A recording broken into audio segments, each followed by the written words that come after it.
Okay, the wait is finally over. The curtain's been pulled back on Bridgerton Season 4 and Benedict's story. Well, sources say it's going to be shocking. We're talking scandal, identity, a love story challenging everything. Welcome to Starscope Report. Join Jordan and Jamie as they uncover Hollywood drama, music industry shakeups, and viral influencer scandals. From red carpet surprises to social media controversies, we dive deep into the stories behind the fame. And today we are diving deep into Bridgerton. We've gone through everything we could find, official announcements, interviews, the teaser breakdowns. Our mission is to give you the essential insights into Season 4. We're extracting the key details from, release strategies to the big plot twists. Exactly. It's more than just a romance. The sources suggest this season might be the most, politically radical the show's been yet. Totally. And we have to start with the rollout because, wow, Netflix is really making a calculated move here. No surprise, they're splitting the season again. Yeah, doubling down on that strategy. It worked for Season 3, keeps the conversation going, stops that sort of single weekend binge fading away. So get your calendars ready. Part 1, that's episodes 401 to 404, drops Thursday, January 29th, 2026. And then you have to wait. Part 2, episodes 405 to 408, follows on Thursday, February 26th, 2026, a full month later. That 4-week gap, it's designed purely to fuel speculation, right? Especially about the mystery woman. Absolutely. They announced the dates just this past Monday, October 13th, 2025, maximizing the pre-hype. It turns it into a sustained event, keeps Bridgerton dominating the cultural conversation for almost 2 months. Genius, really. Makes the whole thing feel bigger. And speaking of big, let's get into the heart of it, Benedict. Right, Benedict's story. Season 4 adapts the third book, An Offer from a Gentleman. And it's all about Benedict Bridgerton, the second son. He's the artistic one, the sort of free spirit, described as loath to settle down. And fans, they call this the Benofi season, Benedict and Sophie. Luke Thompson, who plays Benedict, has had this great build-up. Remember his pan-chaos demon phase in Season 3? Huh? Yes. How does that feed into this season? Well, it set him up as this outsider, someone exploring identity, maybe a bit lost. It makes his eventual connection feel more earned. He needs someone who also understands being different. Which brings us to the heroine, Sophie Baek, played by Yurin Ha. And her story is pure Cinderella, but with sharper social commentary baked in. Okay, lay it out for us. She's the illegitimate daughter of an earl. He dies, and boom, her stepmother, Lady Araminta Gunn, played by Katie Leung, by the way, forces her into servitude. A maid. So hidden in plain sight, scrubbing floors 1 minute. And the next, she crashes Lady Violet's big masquerade ball, disguised as this mysterious, captivating lady in silver. Ah, the masquerade. Perfect for hidden identities. Exactly. And that's the core conflict. Benedict is utterly smitten with this dream woman, this lady in silver. He has no clue. She's the same intriguing maid he's also encountering, and maybe even starting to notice, in his daily life. That whole fantasy versus reality thing sounds intense. Luke Thompson called it an old-school fairy tale. Yeah. But grounded in real human truth. That struggle is central. And, the fans were apparently really mad, according to Julia Quinn, that they skipped Benedict's book for Season 3. They were. The Benedict fans are passionate. But honestly, that delay might have been crucial. How so? Giving Benedict that extra season, that whole pan-chaos demon exploration we mentioned, it deepens his character before he meets Sophie. It makes his falling for someone so outside the aristocracy feel more believable, more resonant. Okay, that makes sense. It sets the stage better. Precisely.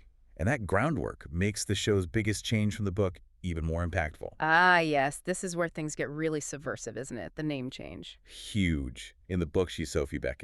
In the show, she's Sophie Baek. And that's specifically to honor the actress, Yurin Ha's Korean heritage. She apparently called the change empowering. It's so much more than just a name swap, though. Think about it. Bridgerton already has this multiracial Regency setting thanks to Queen Charlotte. Right.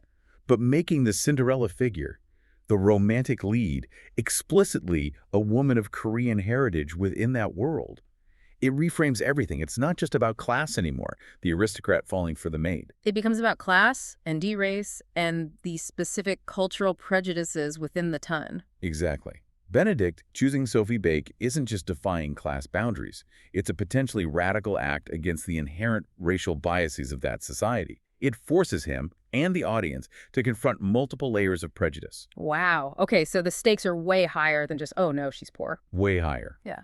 It gives Sophie incredible agency. Showrunner Jess Brownell said Sophie is no damsel in distress, she's a chess player. This layered identity makes her journey, her navigating these complex barriers, even more compelling. She's going to absolutely throw Benedict for a loop. Does it risk maybe muddying the waters, focusing on too many things instead of the core romance? That's a fair question, but the thinking seems to be it deepens it. It makes the commentary richer, makes Sophie's strength shine more because she's fighting on multiple fronts. It makes the rising to the occasion theme even more powerful. Which ties perfectly into that first look teaser. Let's break that down. The visuals were stunning. Oh, totally cinematic. Set at the Masquerade ball, of course. Benedict's all-brooding artist in black leather. And Sophie is the complete opposite, this ethereal vision in a stunning, flittering white gown covered in magical sparkle. That visual contrast is key. Yeah. And the staircase moment, so symbolic. Yeah, talk about that. He's coming down, she's going up. Like he's lowering his status even momentarily, and she's rising above hers. Then their hands brush that electric touch. Destiny. And the CLUE, the single glove dropped on the stairs. The glass slipper, or, well, the silk or silver glove. That's what kicks off Benedict's obsessive search. It hooks you right into his quest. And Lady Whistledown's voiceover just nails it. Do we rise to the occasion? That's the whole season in a nutshell, isn't it? It's the challenge to both Benedict and Sophie. Can he overcome prejudice for love? Can she claim her own identity despite everything? It's a test for everyone. It really frames the entire season around character and societal pressure. If you find this kind of deep dive into how shows adapt and update stories fascinating, definitely hit that subscribe button. We explore stuff like this every week. And we should quickly mention who else is navigating this. Obviously, the core Bridgertons are back. Queen Charlotte, Lady Danbury, Anthony and Kate. Plus the new antagonists, Lady Araminta, Sophie's stepmother, and her daughters Rosamund Lee, who's apparently a rival for Benedict. And Posey Lee, maybe the slightly nicer stepsister, we'll see. But looking beyond season 4, because seasons 5 and 6 are already greenlit, this season plants some major seeds, doesn't it? Especially involving Francesca. Oh, absolutely critical. The end of season 3 introduced Michaela Sterling, played by Masali Beduza. And that's a gender swap from the books. Which points towards the show's first major queer romance for a Bridgerton sibling, Francesca and Michaela's story. It's a huge progressive step for the series. So season 4 isn't just Benedict's story, how it handles the themes of prejudice, acceptance, challenging norms. It's basically setting the stage. It feels like a crucial test run. How prominently they feature the Francesca-Michaela storyline this season, and how the audience reacts to it, could directly influence season 5. Meaning they might decide whether to dive fully into Francesca's queer romance next, or maybe pivot to Eloise's story first, depending on the reception. Exactly. It's like we're watching them gauge the audience's readiness in real time. The handling of Benedict and Sophie's intersectional story is paving the way, testing the waters for an even bolder narrative move. So the question isn't just whether Benedict finds his Cinderella, but whether the entire Bridgerton dynasty will be brave enough to rise to the most unconventional occasion yet, setting the stage for a new kind of love story entirely. It really is.